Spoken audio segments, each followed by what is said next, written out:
Okay, just starting off, just to give you an update on our schedule for the week.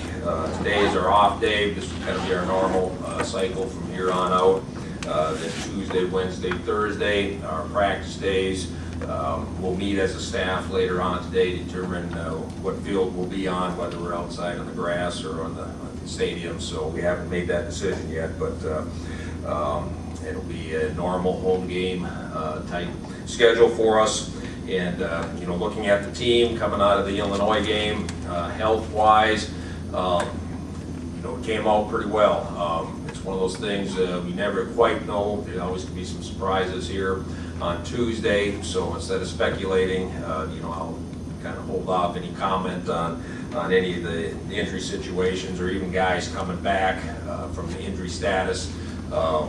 Just because Tuesday would be the telltale of to what level might we be able to use them. So that's the statement there. Also coming out of the Illinois game, I will comment, I was very happy with our conditioning. The conditions out there, 90 plus degrees and heat index way up there. I really did feel that our guys held up very well to those conditions and actually got stronger as the game progressed, which I think helped us in the rally. So that was very positive watching the film and something again that I hope we can build upon. Looking ahead, Eastern Illinois, pretty impressive football team. Had a chance to watch their game against San Diego State, and it did remind me a lot of our game with them last year.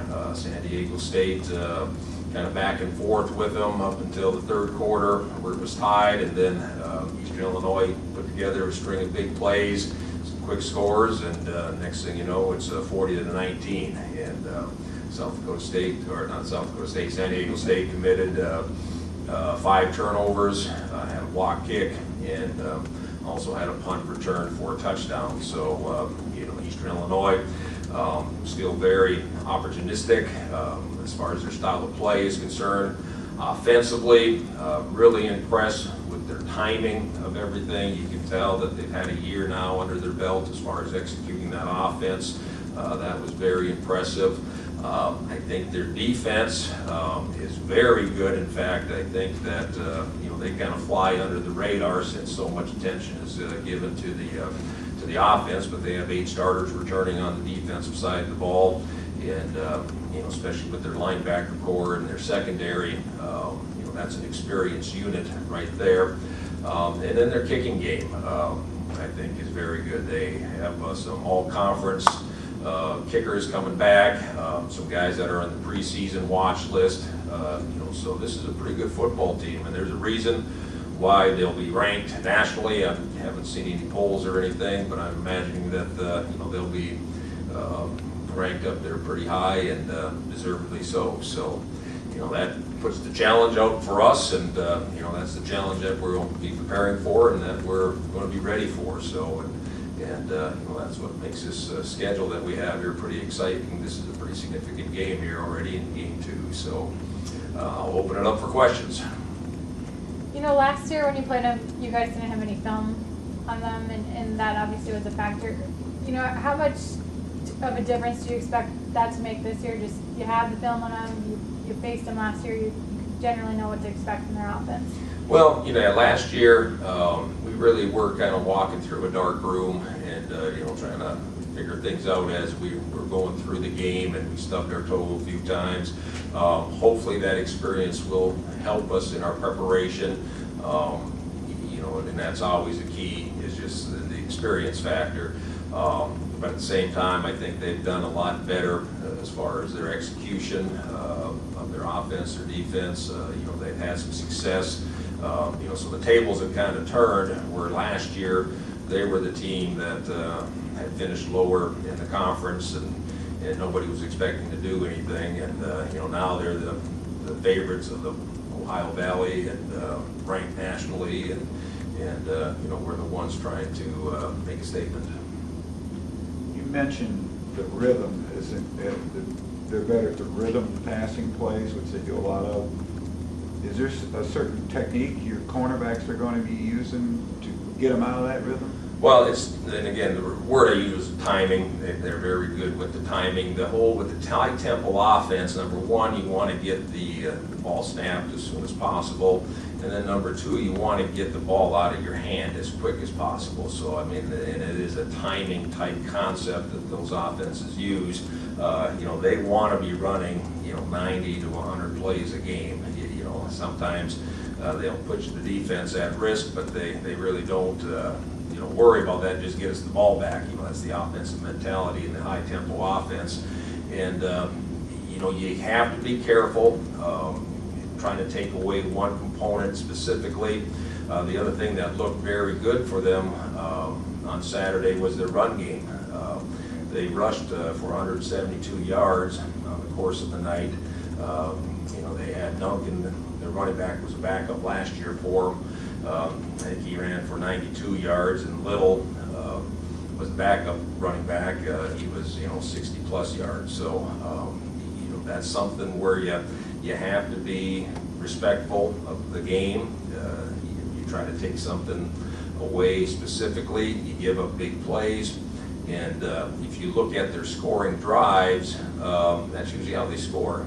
They score quick, and it's one of those where the big play can kill you. Now, if you look at our stats from last year, we forced them to punt the ball 9 times. Now, you wouldn't be expecting that in that type of a score of a game. But again, that's the philosophy of the game that you got to be prepared for, is that it's high tempo. It's just not your traditional ball game where stats really matter. They had 533 yards against San Diego State, but they only had a little over 20 minutes of possession time. These are numbers that normally don't go hand in hand. So it's a different concept. So would you say that against Illinois, it was our scheme that their wide receivers were open a lot, or was it the technique, or was it they just better athletes? Well, I'm not going to say they're better athletes. That would be a thing to say about your team. The thing there, we didn't know really what to expect with Illinois' offense. You got a new offensive coordinator coming in. We were watching film from Western Michigan, trying to figure out what Illinois was going to do. So again, that's part of the concept. Now, a couple of the schemes that hurt us, the big plays that hurt us, the one especially right before half, very, very simple. Our eyes on the safety, we weren't at the number 2 receiver. We were looking at the quarterback to the number 1 receiver. Therefore, we worked up. We gave up the middle seam. Next thing you know, they're going 60-some yards down the field. It's not a physical thing that we were lacking. It wasn't a lack of talent. It was just we made some wrong reads that ended up hurting us in the secondary. And a lot of times that'll be the key for your secondary play, is if you're doing a good job with the reads and keys that you're practicing during the course of the week. Dale, how different is Eastern's spread offense than some of the formations and spread concepts that Illinois was running? Well, it's not so much that it's different, it's just the tempo.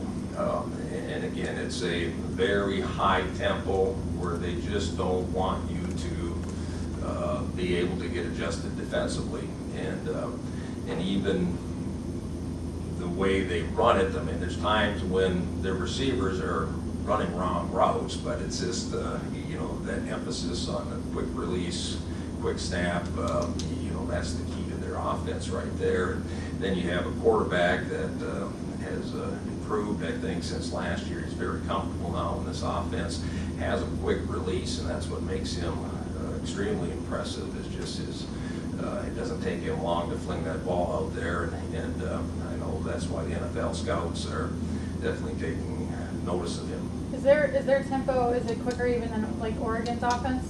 I'd say it would be along that lines. Okay. The staff came from Baylor, so it's a very, they want to push the issue.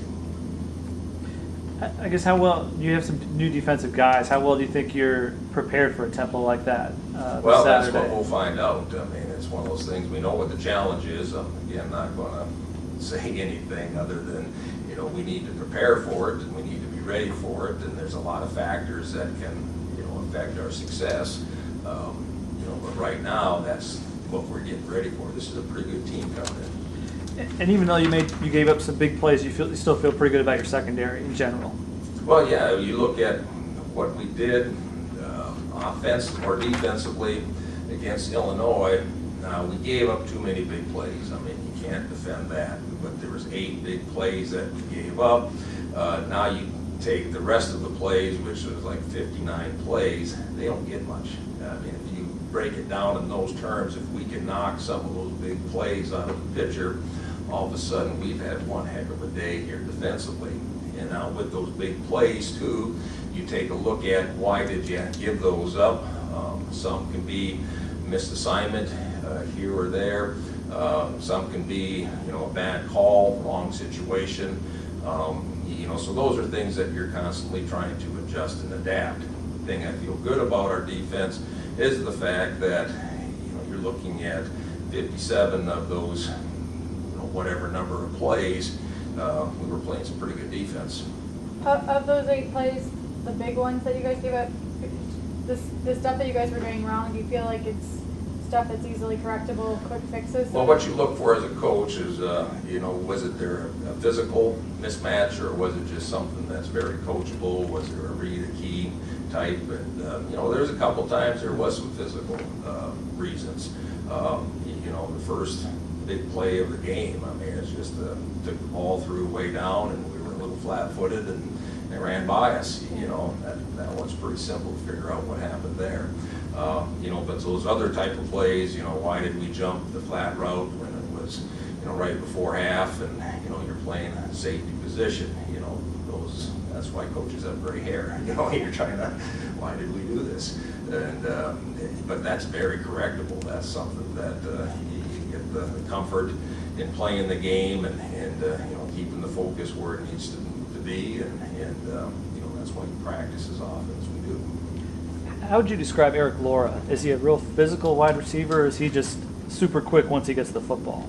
No, I just think right now he has the tools. He has enough speed to be dangerous. He has enough quickness to be dangerous. He has the physicality where he can back everything up, and he has the intelligence to be one of those smart receivers. And so he just has the it quality with playing the position. He's just well-rounded. How unusual is it to have 2 players on the same team, on the Walter Payton watch list? You'd have to check that out. I don't know. Okay. Well, what do you think of, they obviously, the tandem of Laura and Garoppolo, just, what are your thoughts? Well, usually if you got a good quarterback, you're going to have a good receiver. Yeah. Those are pretty common 1-2 combinations. To be on the same watch list, I think that's extremely impressive. But again, you'd have to look at the history of it. I've been more worried about trying to defend some routes than, where they're at.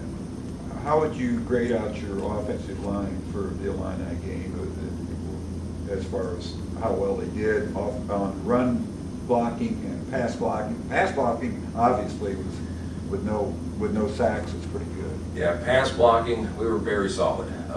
That was something that probably was our biggest concern going in, just having enough time to throw the ball the way that we did.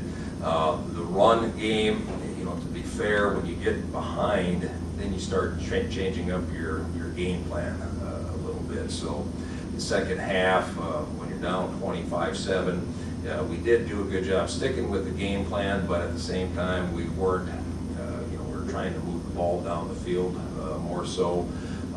We need to get better at the run. We were creating some seams. There was times when I thought we had good movement on the line of scrimmage.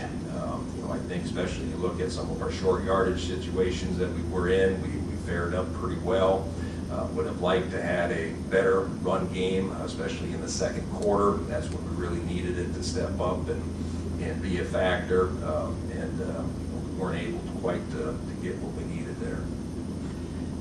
Eastern was 6 of 17 on third down. Did you see, some poor execution on their part on third down? Anything stuck out to you? Don't look at stats when you look at Eastern Illinois. None of them are going to make sense. Okay, it's one of those six, again, going back to they punted the ball 9 times against us last year and scored 49 points. I mean, you don't see those numbers go together that often, you know, so again, third down conversion rates, they can give you a little indication of success, but do those numbers surprise me? No. You know, the big thing that we need to be concerned about is not giving up big plays, making them execute their offense completely all the way down the field and not giving up any quick scores. Can you try to limit them to 60 plays? Is that one of your goals? You know, You get them out, get them off the field. Let me know how to do it. And you know, that's teams that play Oregon, for example.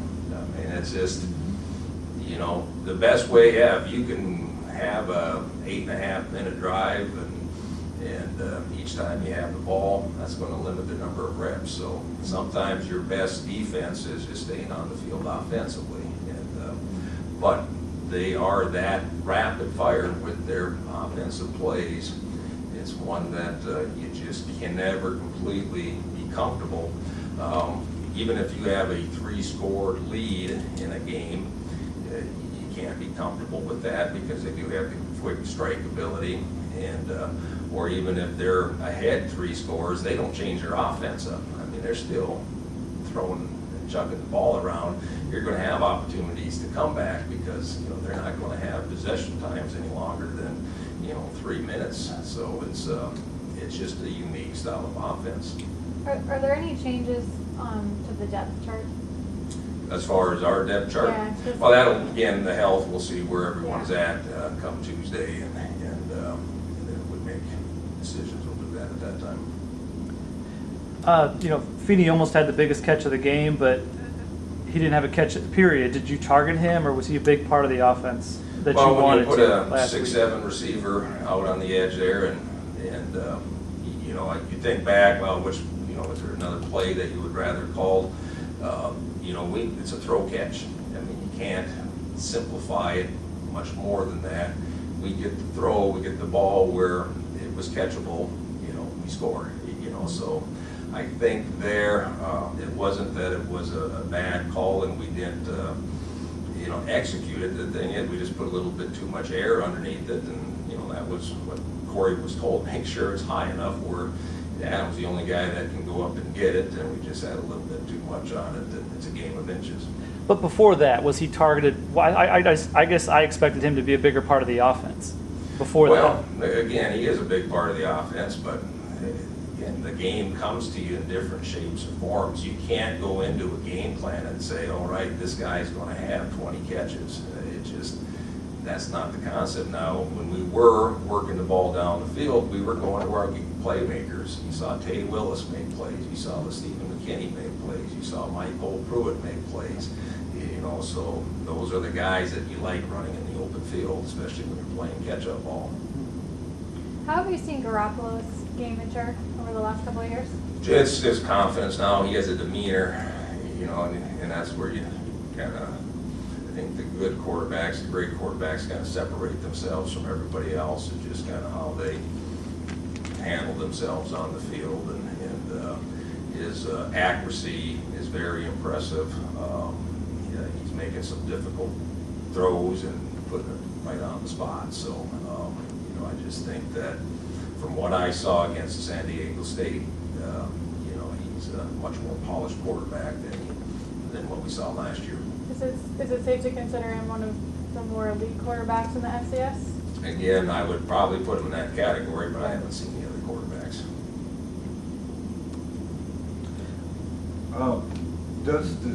Whether a quarterback uses a short drop, like 2-3 steps or whatever it is, determine the blitzing scheme as far as defense is concerned, or do you use a defense when a quarterback does that does a short drop and fire?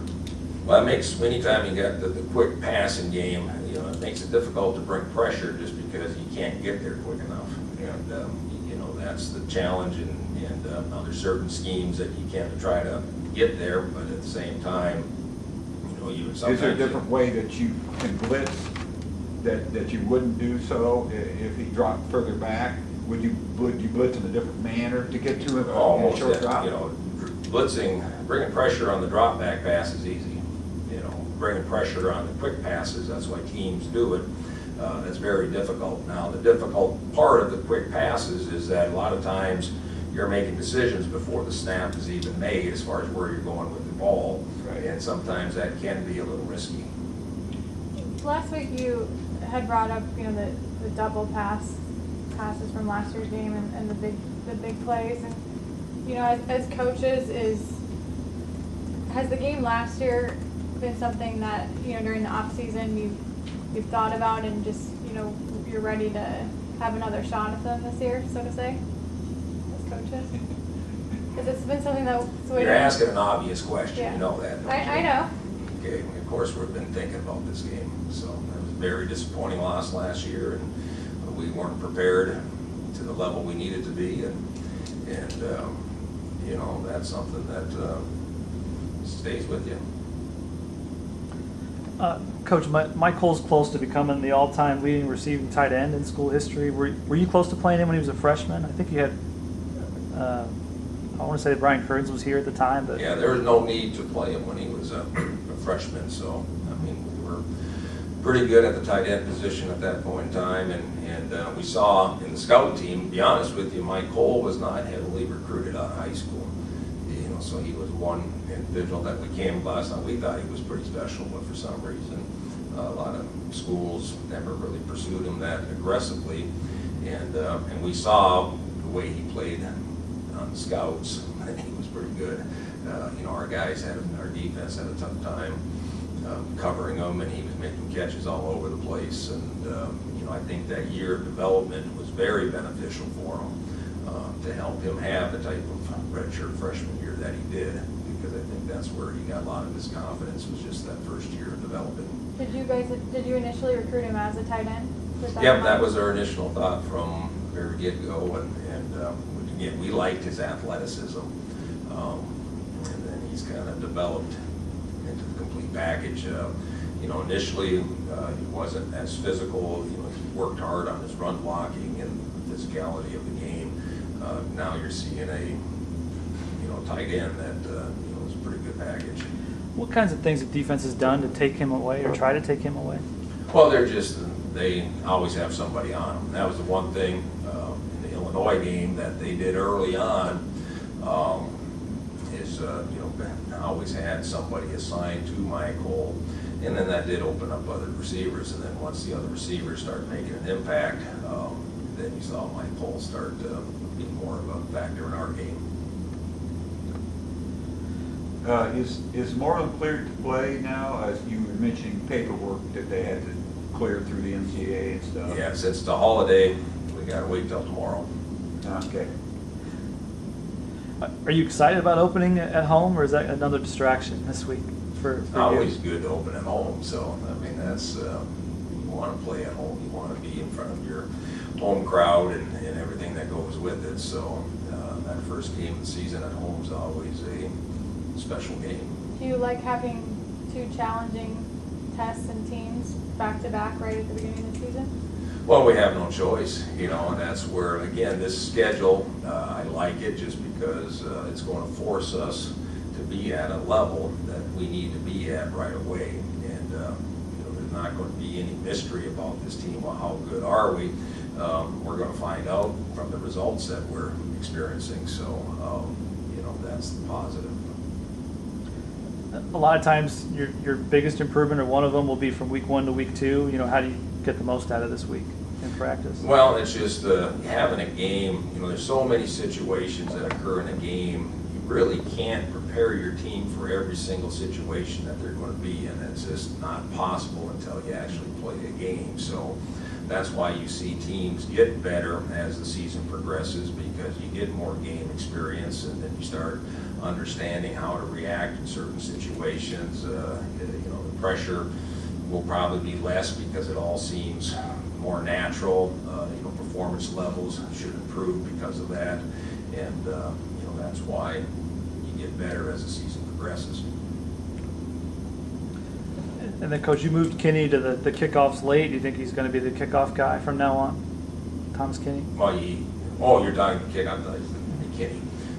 No, we haven't talked about that yet, so we'll kind of see where we're at. And for that type of kick, we were looking for, we had the wind at our back, so we felt we should be kicking the ball out of the end zone, which we didn't do, and ended up in a touchdown against us. So that's why we put Thomas in, was to give us that type of a kick, and he did.